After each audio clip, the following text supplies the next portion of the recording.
working at Multiply, that was a big part of my role, was sharing at churches, preaching probably monthly, doing something like that. And now working with Eden and healthcare and just loving what I'm doing there. But it hasn't opened the same sort of a place. I'm now sitting individually with people and having conversations with them and sharing what Eden is doing and hearing their stories. And so this is weird for me a little bit, being back up here again. And maybe I feel a little bit rusty, so we'll see how this goes. But here we go anyway. I have loved this theme. And part of it is this image right here, which is these ropes coming together. I, as an engineer, is my background, structural engineer, first thing I wanted to look at was, what is the strength of all those ropes coming together? One rope can carry what? Maybe 10 pounds. Two ropes, 20 pounds. You start twining them together, and I would say they got to carry more than the sum of their parts. Is that right? It's not. It's not right. I know. I thought it was too. I thought that would be way better. But you know what it does do? It does strengthen those that are weak. If any one of those ropes ever becomes weak, all of a sudden all the other ropes start pulling along with it. The friction that it creates together holds it tight. It reduces the weak points that end up being in there. And I think that's the thing that carrying one another's burden really does, is when somebody is weak, when somebody in that whole thing is frayed, is coming apart, the rest of them are all around it, are there, holding together so that the other one can stay in that community and isn't falling apart. So it might not hold more, it might not pull more, which me as an engineer and a doer, that's often what I want to do. I want to be able to do more, but maybe we together can be able to support each other and carry it as we go along together. So anyway, that's my engineering side of things. Had to research this and figure out how that worked. But that was kind of what I had researched and come up with. So as we feel weak, we come alongside one another. And I think that's what here in Galatians is also talking about. So Galatians 6, 1 to 5. I'm going to read it again because I think we should just sit in a little bit more. Brothers, if someone is caught in a sin, you who are spiritual should restore him gently. But watch yourselves, or you also may be tempted. Carry each other's burdens, and in this way you will fulfill the law of Christ. If anyone thinks he is something when he is nothing, he deceives himself. Each one should test his own actions, then he can take pride in himself without comparing himself to somebody else, for each one should carry his own load. Man, if anyone thinks that he is something when he is nothing, he deceives himself.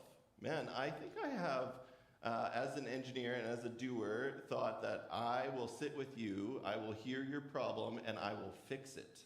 That's what I'm going to do. I'm really good at that. I'm really good at solving problems. So as me and my wife sit together, and she shares with me the things that are going wrong or the things that are hard, my first response is often, I will fix it. Is that a good response?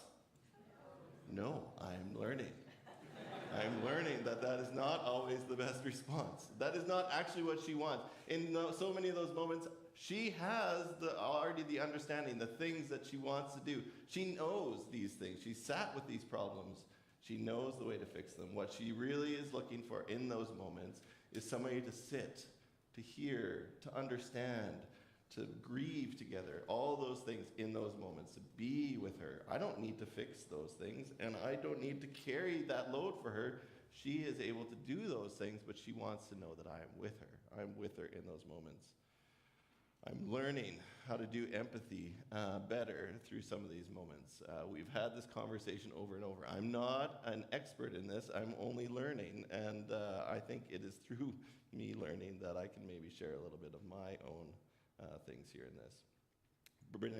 Brene Braun has done a lot of research around empathy, and I've really appreciated some of the ways that she is framing it. And one of the things that she actually says is rarely can a response make something better. What makes something better is connection. Our response isn't often the thing that's going to solve the problems, but actually connecting with one another and knowing that each other is there is what is actually helping in those moments. Okay, now we've talked about the empathy. I really want to get to the doing. It feels like we always have to get there into those moments. And so I started looking at what did Jesus do in his moments of being there to carry one another's burdens. Okay, anybody want an example? What did Jesus do? You can shout it out. These kids were so good up here at saying things. I think we can do this too. Anybody? He healed the sick. Amazing, right? These friends, they bring their paralyzed friend and lower him through the roof, and he heals them, right? Well, he first says, your sins are forgiven, and then he heals them in those moments and stuff. Yes, he heals them. He comes alongside. Anything else? He feeds them. 5,000 people he's teaching on the side of this mountain, and they're hungry. We can't just send them away, and he doesn't just feed them. He creates this miracle that feeds these people and stuff, and as he's teaching them, he feeds them physically as well. Yeah. What else? What's that? Forgives? Is that what I heard? Yes. And he prays with them. Yes, he prays with them. He forgives them. Man, you guys are good. I think you guys are getting the gold star like these kids. Yes, he does come alongside in so many of these ways. And I think in some of these ways also, he comes alongside not to solve their problems, not to take away their burdens, but to be with them in some of these things. So I think of a story of Zacchaeus. Zacchaeus was super excited to see Jesus come into the town.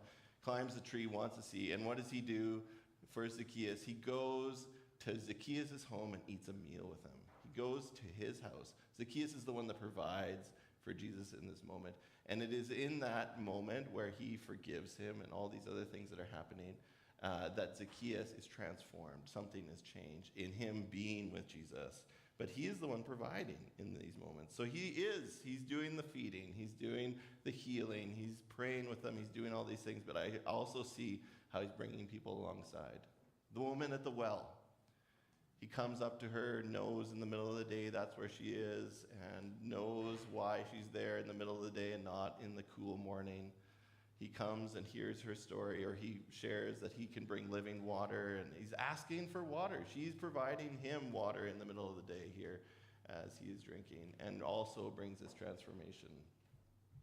The man who is demon-possessed, and they show up on the side, and he completely frees him of this possession that he's been bearing for so long, that he's broken chains, he's been under such a burden for such a long time. He frees him. And instead of him saying, yeah, come alongside with me, he sends him back to the village to go and share and to spread these sort of things. And so we continue to see Jesus engage where the people are at, loving them in those moments, but also allowing them to share with those that are around them and to continue that story from where they're at. I love the story of the woman in John 8 that is brought before Jesus as an adulterer. And in that moment, instead of judging her as he was the only one that was righteously enough able to do that, forgives her and allows her to go forward from that space. How do we sit with people in the midst of what they're going through, carry their burdens? This verse starts talking with they're in sin. How do we enter into that space with them, understand them, hear them, be with them? Not for us to get caught up in it. It says don't get caught up in that, but also to be able to be there to carry that burden with them, but also allow them to be transformed and move into what God has for them. How do we listen well, love them well, not judge them in those moments, not fix in that moment, but listen well in that moment, and then allow them to go from there. I love this idea that each one should test his own actions, and then he's not going to take pride without comparing himself to somebody else in verse 4 there. I think it's easy in those moments when we see that, when we see, oh man, I've done so good in this moment. I should take pride in what I have here, and I'm going to start, oh, he's not doing quite as many good things and whatever. You can get caught in those moments and stuck in all of that. Anyway, so we see the empathy, we see the sitting, we see the way that Jesus heals, forgives, feeds the hungry, comforts those who grieve, welcomes the outcasts, defends the vulnerable, in the ultimate end, gives his life. I had the privilege, while we lived in Turkey, to work with a number of Syrian refugees. And actually just this week, we celebrated 10 years since we started a program called Building Leaders for Peace. And so it was a program where we brought a bunch of Syrian refugees together, a bunch of Turks, and a bunch of North Americans. And we did this peace camp together where we talked about forgiveness. And I think the reason that this camp was so successful in the way that it was able to spread this idea of forgiveness and reconciliation was in the fact that we brought people of difference in the same space to sit at tables together, to share where they were at and what they were struggling with, and to grieve with one another, and then to be there for each other. And I saw a relationship built up over this week. So we would take a week, they would share rooms with one another, a Turk, a Syrian, and a North American, all sharing a room together. They'd build relationship, we'd eat meals together, and then during the day, we would spend time with, some sort of team building activities that would teach around forgiveness and reconciliation. And I saw these Syrian brothers and sisters, or whoever, this is not just Christians coming to this camp, this was people from all different backgrounds. It was a third space for us to be able to meet together. But I saw these Syrians come, sit at these tables, and share stories of how their families were murdered, and how their homes were bombed, and how they had to flee for their lives. Just tragic things. And I saw Turks who at first came and said, hey, you have invaded my country, you have raised the cost of my living, you have dirtied my neighborhood, and come alongside and love one another and hug one another. And I saw the reconciliation happen, and long-term friendships formed. And so we had this 10-year anniversary and saw these people on Zoom coming together, and actually friendships that had formed long ago have continued on. And I love to see the reconciliation that has happened. But it was in those moments of them sharing the deepest pains, finding place for them. I remember this one woman actually sharing about how her father and her brothers were all murdered, and her to be able to go and say, I forgive that person, the person that had committed that atrocity. And the freedom that it brought her, the place that it brought her to be able to release that and let it go. How do we come alongside people? How do we sit in that grief with them? How do we build those relationships with them, those friendships with them, and to be able to continue on? I think that we can often get stuck in this idea that I am special. I, as the North American, came into that space, and I have wealth and community and all these good things and safety and all this stuff. It's easy to enter into that and say that I have it all. And there are so many things that I learned sitting at that table. So many things that I was able to pick up and connect with in their culture and what they were doing and how they were struggling and how they were responding. There are so many things that we need to learn and sit with as we connect with people that are struggling with these things.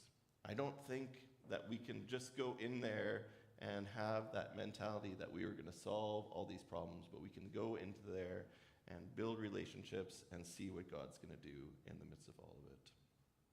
I have seen ways that Fort Garry has done these sort of things well.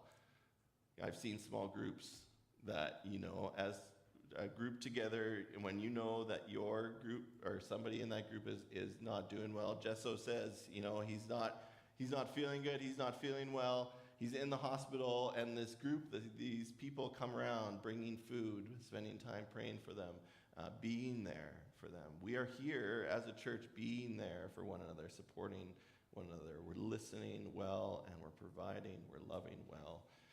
And I think in the end, too, the last thing that Jesus really responds with is this idea that he gives his own life.